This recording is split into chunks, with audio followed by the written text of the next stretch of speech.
எல்லாத்துக்கும் வணக்கங்க. இன்றைக்கி நான் சொல்ல போகிற பதிவு என்னங்கன்னா, வயசானவங்க 2 பேர் வீட்டில் இருக்காங்கன்னு வைங்க. அவங்க சண்டை சச்சரவு இல்லாமல் இருக்கணும். எப்படின்னா, ஒரு சின்ன பிரச்சனை வருதுனால அட்ஜஸ்ட் பண்ணி சமாதானமாக போயிடணும். அதை விட்டுட்டு வார்த்தைகளை விட்டுறக்கூடாது.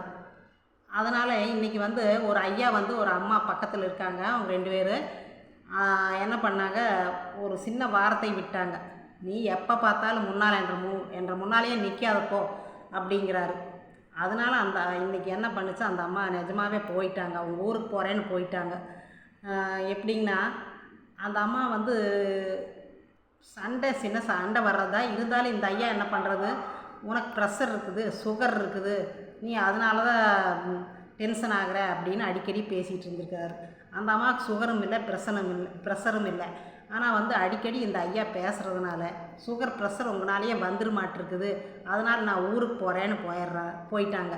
அதனால் இந்த மாதிரியெல்லாம் பேசக்கூடாது.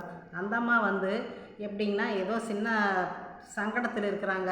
எல்லாம் ஊருக்கெல்லாம் வர்றவங்க வரல, போகிறவங்க போகல, பசங்க பிள்ளைங்க வரல லீவில் அப்படின்னு மனக்கவலையோடு இருக்காங்க. அப்போ அப்படி சொல்லும்போது இந்த ஐயா வீட்டில் இருக்கிறவங்க அனுசரித்து போகணும்.